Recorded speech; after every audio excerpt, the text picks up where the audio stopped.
First of all, I'd like to confirm that the state is tuned to switch our economy to innovative rail, and the fact that the mandate of Vnesheconombank, which initially was given only for infrastructural development of the country, has transformed into innovative rails. And the confirmation of this fact, along with the branch priorities, we have number one in place, those 5 directions which were identified by Mr. Medvedev, the energy saving, nuclear energy, and high-tech, microelectronics. Unfortunately, these are the directions, as was truly mentioned here by our previous speakers. There are not so much bankable projects, and it's clear that for the banks it's much more easy to prepare digital projects in other fields rather than in IT. At the same time, practice shows that you can't orient yourself only on the Russian market, and unfortunately nobody is waiting for us on the international market. And here one of the moment is to prioritize in innovative direction. We think we must concentrate those directions where we have our competitive advantages and where we have certain advances in scientific schools. We don't have many of them, but we need to support and develop them.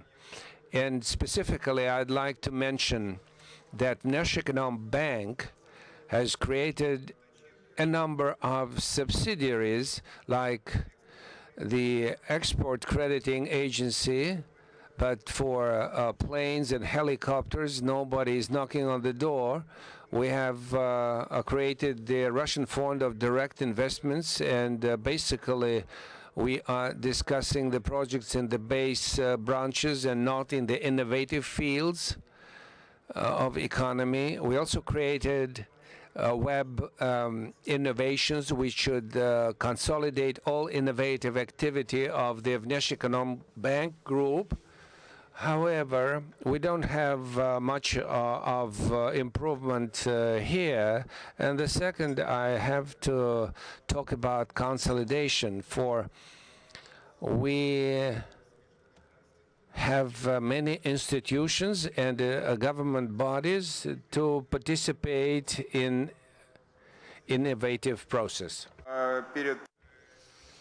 Today, before this session at the breakfast, the question was raised, and who's responsible eventually for the innovative development? Because the Ministry of Industrial Trade, who's supposed to be responsible for the technical industrial policy, often does not adequately take the necessary measures, and we are victims of the system that we've had in place since the Soviet Union. Very recently, I learned that as part of the Academy of Sciences,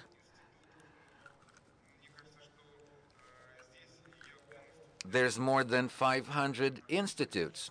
I would support Anatoly Chubais, who said that we should seed, and seed, because what you seed is what you harvest.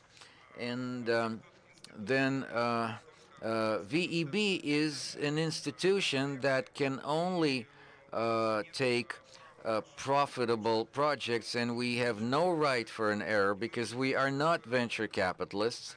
We can only afford to take bankable projects.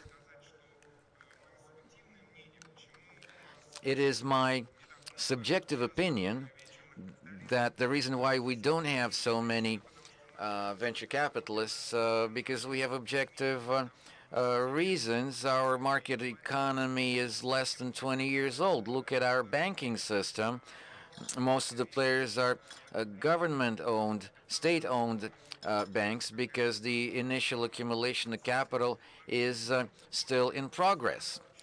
And at the same time, the government can be understood as well. The reason why they're not using golden and currency reserves for innovations. This is because in most cases, there are no success stories. Like Victor Felixovich mentioned, those brilliant examples that we've seen.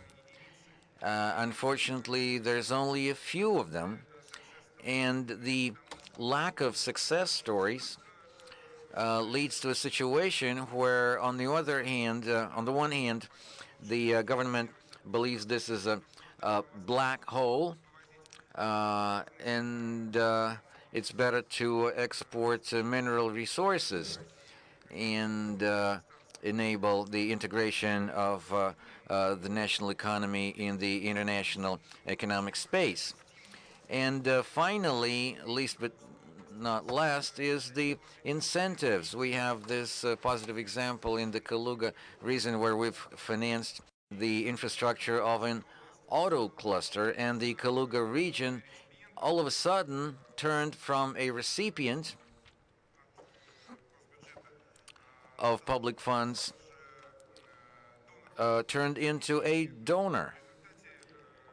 As a result, the Ministry of Finance reconsidered the allocations immediately for the region, and as a result, the region became a victim of its own innovative policy because all our public and budget system does not incentivize neither the regions nor the companies and enterprises to innovate. To conclude, let me note that going back into history, you can compare this with the reforms by Peter the First, Peter the Great, who sent the most talented people overseas to get trained and then come back and head up enterprises here. This dates back 200 years ago. And the objectives of the development institutions are more compressed.